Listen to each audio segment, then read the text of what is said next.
Family dinners are supposed to be a moment of warmth, unity, and shared stories, a chance to come together after a long day of separate activities. For most, it's an opportunity to unwind, laugh, and bond with loved ones. However, for Leon, family dinners had slowly become something of a torment. What was once a peaceful gathering had evolved into a daily battleground, one in which he found himself unable to win despite all his efforts to maintain a peaceful and loving atmosphere. As the family sat around the dinner table, the clinking of silverware on plates filled the room, the aroma of freshly cooked food wafting through the air. For Myun, this was the highlight of her day. She turned to her twin sister with an eager expression. "Sister, help me cut it," Myun requested, holding up her food with a pleading look. Noah, Myun's twin sister, was an entirely different personality. While Myun had always been cheerful, eager to help, and seemingly innocent, Noah had a more straightforward and often cold demeanor. Leon couldn't help but notice how their physical appearances were nearly identical, yet their personalities couldn't have been more different. It was a constant source of confusion for him, and often frustration, as Noah's bluntness clashed with the otherwise warm atmosphere of their home. Leon turned toward Noah, trying to engage in conversation to ease the tension he often felt during meals. "Noah, do you like today's food?" he asked, forcing a smile. Noah, without skipping a beat, responded with a deadpan expression. "Disgusting," she said, her words blunt and unforgiving. A small chuckle escaped Roswise's lips as she tried to stifle her amusement, her hand gently covering her mouth to keep from laughing too loudly. Leon couldn't help but feel the sting of Noah's words, but he quickly suppressed the feeling, trying to maintain some semblance of composure. Roswise, ever the supportive wife, didn't seem bothered by Noah's remarks at all. Myun, completely oblivious to the tension, continued with her cheerful disposition. "Mom, why are you so happy?" she asked while chewing her food. Roswise smiled warmly at Myun, her gaze fond and proud. "Your father finally got to reunite with our family. Seeing him so happy, I'm naturally happy too." She leaned toward Leon, her eyes sparkling with affection. "Right, Leon? Why aren't you smiling?" she asked, her voice laced with teasing curiosity. Leon quickly forced a smile, one that didn't quite reach his eyes. "Ha ha ha, of course, I'm happy to be with my family," he said, his voice carrying a tinge of sarcasm that he hoped would go unnoticed. Myun, ever the optimist, raised her spoon in the air and beamed. "Then Dad, can you have dinner with us every day?" Leon hesitated for a moment, his mind racing for an appropriate response. The thought of enduring daily meals with his family, especially with Roswise and Noah's constant challenges, filled him with dread. He glanced over at Noah, who had already returned to eating with a stern expression, and then at Roswise, who was watching him with that same annoying glint in her eyes. "Well," Leon stammered, searching for the right words, "I don't know if that's possible." Inside, however, Leon was thinking to himself, "I don't want to eat with this female dragon every day." Before Leon could even finish his thought, Noah spoke up, cutting through the silence with her usual bluntness. "No," she declared firmly, her tone brooking no argument. Myun, still holding her spoon and looking genuinely curious, turned to Noah. "Why not?" Noah's eyes narrowed as she stared at her twin sister. "Because I want to study at the Young Dragon Department of St. Heath Academy," she said, her words firm and resolute. Roswise looked at Noah with a mixture of pride and amusement. "The Young Dragon Department of St. Heath Academy is full of dragons that are only 4 or 5 years old.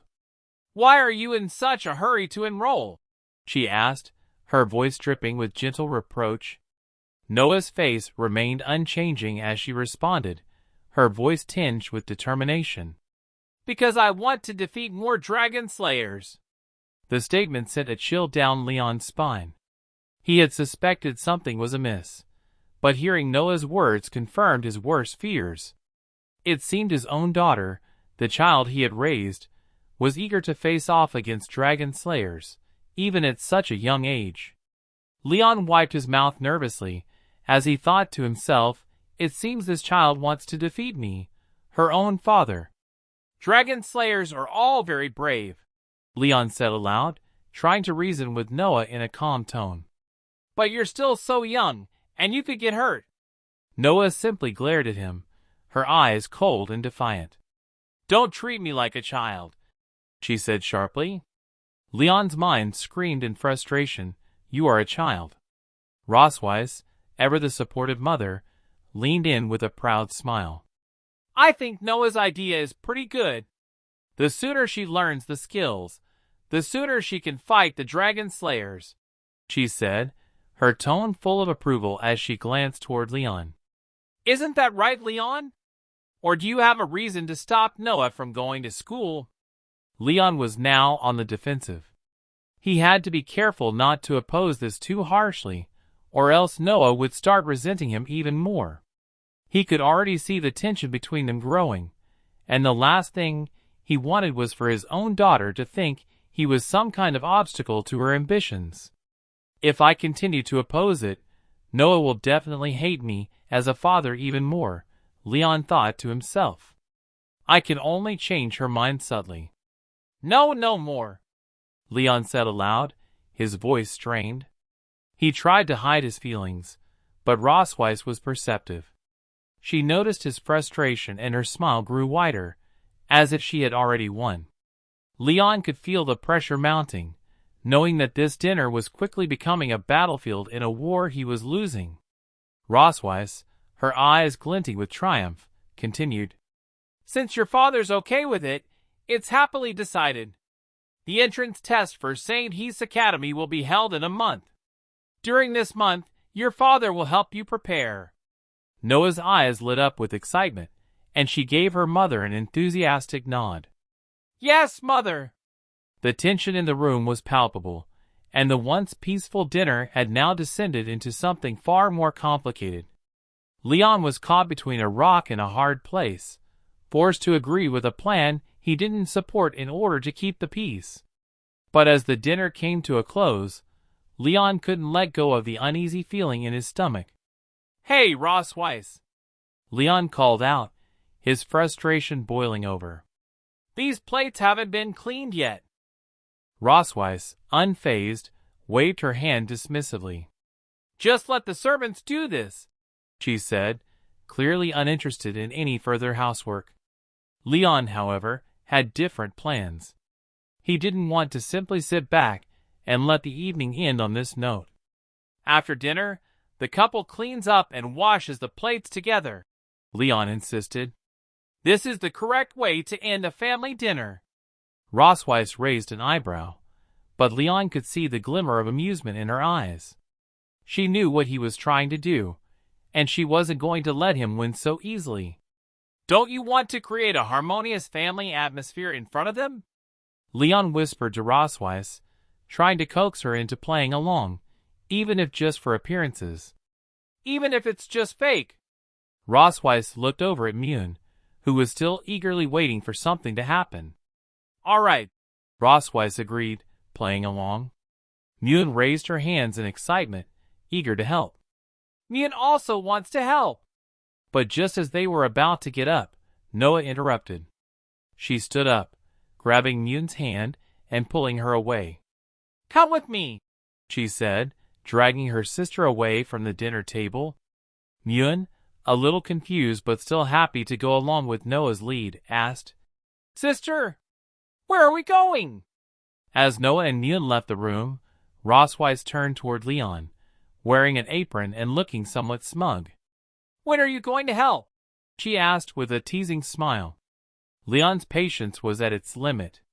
He could feel the fire of frustration burning in his chest, but he knew he couldn't let his anger get the best of him. He had to play it cool, or else everything would fall apart. He crossed his arms and puffed out his chest. "Rosweiss, have you forgotten what I said 2 years ago?" he said, his tone serious. You should never be alone with a highly trained and strongest dragon slayer. Roswei's expression faltered for just a moment, a flash of concern crossing her face. Leon, what do you want to do? She asked, her voice low and guarded. Leon narrowed his eyes, a sense of resolve settling in his chest. Before, I traveled a long distance and was exhausted, so I was controlled and played with by your dragon pattern, he said, his voice calm but filled with purpose. Now it is different. Rosweiss didn't give him a chance to finish his thought. With a flick of her tail, she launched an attack, her dragon tail swinging toward Leon with the speed and power of a storm. Don't think you can escape from here by using this trick, Rosweiss said, her eyes filled with determination. Leon, however, was ready. He blocked her attack with one hand, his strength and resolve unwavering. Who said I was going to run away? He retorted, his voice filled with confidence. Rosweiss stood there, her body trembling as the power of the dragon coursed through her. The overwhelming surge of magic, so intense it almost felt as if it was consuming her from within, left her struggling to maintain control. Her lips parted, attempting to form words, but the force of the dragon's essence rendered her voice a weak, unintelligible murmur. Her breath came in shallow gasps, each inhalation sending another wave of heat through her chest. The once proud and indomitable dragoness felt helpless, vulnerable, and weak. As the magic enveloped her, she could no longer keep her balance. Her legs gave out, and she crumpled to the ground with a soft thud, her golden eyes wide with confusion and frustration. Before she could fully recover, she felt a sharp tug on her tail. Leon, ever the unpredictable and infuriating man, was holding it with a vice-like grip, his expression one of amusement and malice. His fingers dug into her sensitive tail, and Roswei's breath hitched as the sensation of his touch sent an unwanted shiver through her body. The dragon pattern marking on her tail made it an area of immense sensitivity, and his touch felt almost unbearable. Are you truly unable to do anything, Your Majesty? Leon taunted, his voice oozing with mocking superiority. He leaned down, his face inches from hers, as he continued to apply pressure to her tail. The dragon pattern makes your tail incredibly sensitive. You're like a kitten when it's grabbed by the scruff of its neck, weak and powerless. Roswei's heart raced in indignation, but her body betrayed her.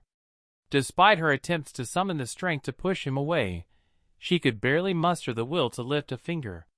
She had never been so vulnerable before, not in all her years as a dragon, and it filled her with an intense, simmering mixture of shame and fury. But more than anything, she felt helpless. Her pride, the pride that had always been her shield, was slipping away, leaving her exposed. This is the new knowledge I've discovered from your dragon book, Leon continued, his words a calculated insult designed to chip away at her dignity. His gaze darkened with a cruel satisfaction, like a man who had discovered a secret weakness and was intent on exploiting it. I've learned a great deal about dragons from your precious tome. The implications of his words stung, but Roswei's mind barely had time to focus on them, as she was left reeling from his touch. She wanted to snap back, to remind him that she was a dragon, powerful and unstoppable, but her words failed her. Her head throbbed from the intensity of the magic she had unleashed, and her body felt as though it was being pulled apart by the force of it. She closed her eyes, trying to steady herself, but the sensation of Leon's hold on her tail was the only thing that anchored her to reality. She felt weak, utterly powerless under his control. Then, as if sensing her helplessness, Leon moved closer still. His body pressed against hers, his breath warm against her cheek. Rosweiss tried to turn her face away, to maintain some semblance of dignity, but his proximity felt suffocating, and she couldn't escape the infernal heat of his presence. His voice dropped to a near whisper, sending a shiver down her spine. Rosweiss, he said, his tone both mocking and enticing. You dragons are so eager to conquer and control everything around you. But have you ever been conquered? Roswise's eyes shot open at his words, and her heart pounded in her chest. The question, so simple and yet so pointed, struck a deep chord within her. It was a challenge, an accusation wrapped in venomous sweetness. Her pride as a dragon, her pride as a warrior, was something she had guarded with her very life. The thought of being conquered, of losing herself to someone else, especially someone like Leon, was anathema to everything she stood for. Her face flushed red, a deep blush coloring her cheeks as the weight of his words hit her. She was acutely aware of how her body responded to him, how her pulse quickened, how her breath hitched, how every inch of her skin burned with both shame and a strange, reluctant desire. She hated it. She hated the way he made her feel. How his touch, though painful, also made her body react in ways she could not control. Leon knew it too. He saw the crimson hue staining her cheeks, and a wicked smile played at the corners of his lips. It was a smile of triumph, a smile that spoke of victory even though she had not yet surrendered. He knew he had found her weakness. He knew she was no longer the untouchable dragoness she had once been. In that moment, Roswise was exposed, vulnerable, her pride stripped away like a fragile veneer. And he reveled in it. I am not weak, Roswise managed to say, her voice shaky but fierce despite the circumstances. She had to fight back, had to find some way to reclaim her strength. Her tail twitched slightly, but Leon's grip remained firm. She tried to push him away, but the energy from the dragon magic left her weak and disoriented. Leon didn't release her, though. Instead, he chuckled darkly, his eyes locking with hers, as if daring her to continue the fight. You still don't get it, do you, Roswise?